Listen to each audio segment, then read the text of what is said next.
Hey, powerful people, maybe you've been feeling the effects of the supply chain and shipping crisis, and you've seen the videos and heard the news about the mass amount of ships that are sitting off the coast of California and how long it's taking them to get into port. Sometimes they're sitting out there for 2, 3, 4, even more weeks at a time. And then once they get those ships into port, it's taking them 2 to 3 weeks to get those ships unloaded and those containers out to customers. So we're experiencing longer wait times, a lot of people looking for kitchens and appliances, and it's taking months and months to get those appliances, or we're seeing price hikes because of this. I went to the store the other day to get some cat food, and it's normally about $20 for a 15-pound bag, and it's gone up to $25.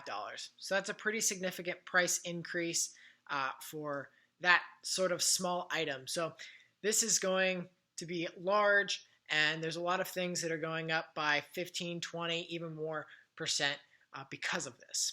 And unfortunately, a lot of people in the shipping industry are saying that we're not going to return to a normal supply chain until potentially mid-summer 2022, even fall of 2022.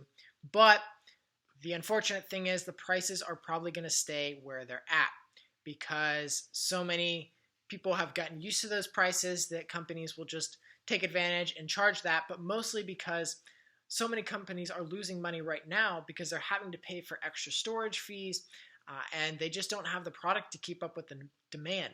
So they have to keep those prices high in order to ensure some profit to be able to keep their company running. But something I believe is a solution to this, maybe not necessarily this specific problem, and we can't really change what's happened.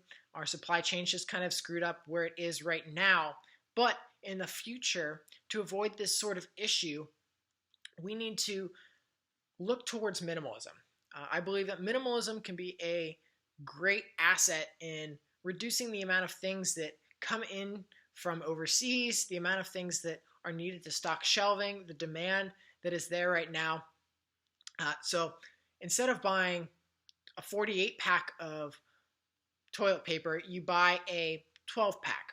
And this cuts down on the amount that companies will need to ship over all at once. So it can be less containers, less demand, but it still gives those companies the demand they need. Another part of this is that Americans overspend by $7,500 a year, according to a CNBC news report. So we overspend on a lot of different items, from household to food to experiences to clothing, whatever it is, we overspend on all these things. So not only is the demand not being met right now, we're also spending money on things that we don't even necessarily need.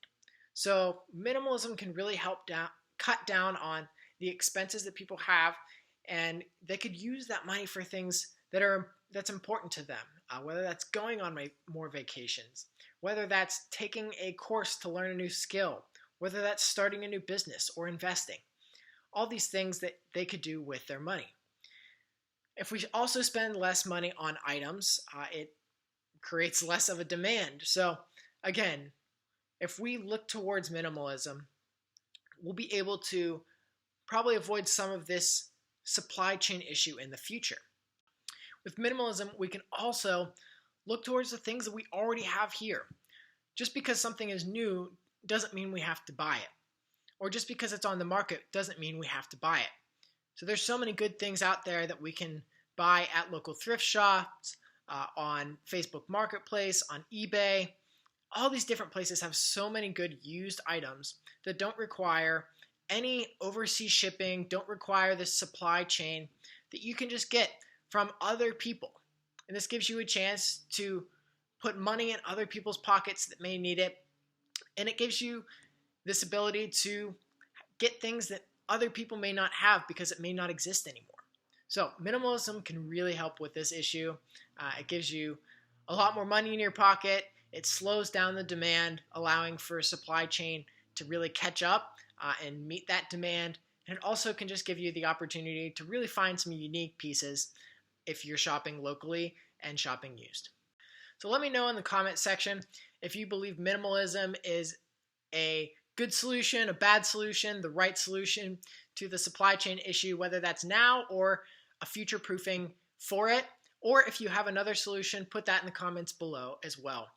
Hopefully you have a good day and go out and create more.